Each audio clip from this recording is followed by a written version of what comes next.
जी अस्सलामु अलैकुम।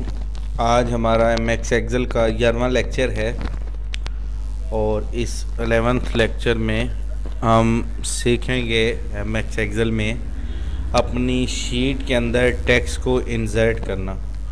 अगर हमने कोई काम कर रहे हैं, काम करने के दौरान हमें याद आया कि ऊपर वाली रो तो हमने एक लेनी थी, उसमें हमने कुछ डाटा वगैरह डालना था, वो हमसे रह गया, तो वो बाद में कैसे इंसर्ट करते हैं। इसी तरह कॉलम को इंसर्ट करना हो तो वो हम कैसे करते हैं, रोज़ को इंसर्ट करना हो तो कैसे करते हैं। सेम टू सेम अपोजिट इसी का टॉपिक, अगर हमने कोई चीज़ डिलीट करनी हो, पूरा कॉलम डिलीट करना हो तो कैसे करते हैं, और रोज़ को डिलीट करना हो तो कैसे करते हैं।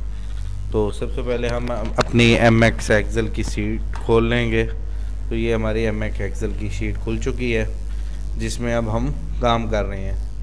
तो जैसा कि ये 2 रोज़ पे मैंने हेडिंग दी हुई है, ठीक है, तीसरी रो पे भी एक हेडिंग देनी थी, तो वो मैं कैसे लाऊंगा। चाहे इस बटन से आप इंसर्ट कर लें, चाहे माउस के ज़रिए इंसर्ट कर लें। तो 2 तरीके हैं। सबसे पहले हम इस वीडियो क्लिप में माउस के ज़रिए अपनी कमांड से क्लिक करना सीखेंगे। जिस के ऊपर कॉलम चाहिए, जैसा कि ये 3 के ऊपर मुझे कॉलम चाहिए, तो मैं इस 3 वाली रो के पास क्लिक करूँगा और राइट क्लिक करूँगा, तो यहाँ पे एक इंसर्ट का ऑप्शन आ रहा है, इस पर क्लिक कर दूँगा तो ये देखें पूरी एक रो नई इंसर्ट हो गई। अब मैं इस पूरी रो को मर्ज करूँगा और इसके अंदर मैं टेक्स्ट लिख लूँगा। डबल क्लिक करने के बाद टेक्स्ट मैंने कॉपी किया हुआ है और ये मैंने टेक्स्ट पेस्ट कर दिया, ठीक है। तो इस अमल को कहते हैं किसी भी चीज़ में टेक्स्ट को पेस्ट करना, इंसर्ट करना। यानी कि अगर हमने काम कर लिया और बाद में हमें याद आया कि हमने टेक्स्ट को इंसर्ट करना था, इस अमल को कहते हैं इंसर्ट करना।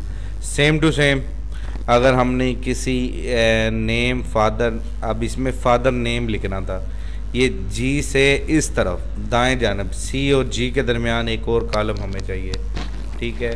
तो वो हम कैसे लाएंगे, तो राइट क्लिक करने के बाद इंसर्ट के बटन पर क्लिक करेंगे तो ये देखें दरमियान में एक नई कॉलम आ चुका है। इसमें हम फादर नेम के लिए F/name लिखकर, आप जिसके जैसे ज़ुबैर ज़फ़र है इसकी वल्दियत, मोहसिन है इसकी वल्दियत, ऐसे करके अब हम चीज़ें डाटा प्रोवाइड कर सकते हैं। ये हो गए माउस के ज़रिए करना। और सेम टू सेम डिलीट करना हो किस चीज़ को, अब मैं चाहता हूँ ये जो कॉलम है इसको मैं डिलीट करना चाहता हूँ, तो इस पर क्लिक किया, राइट क्लिक किया, तो ये डिलीट का बटन है, इस पर मैंने क्लिक किया तो ये डिलीट हो गया।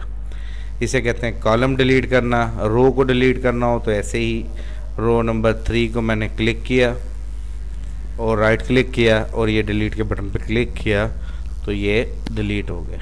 तो इसी तरह माउस के राइट क्लिक से, मतलब कि जिसको इंसर्ट करना हो इंसर्ट करें, जिसको डिलीट करना हो डिलीट करें। तो उम्मीद करता हूँ आपको इस 11वें लेक्चर में डाटा इंसर्ट करना, कॉलम इंसर्ट करना, रो इंसर्ट करना, रो को डिलीट करना, कॉलम को डिलीट करना समझ आ गई होगी।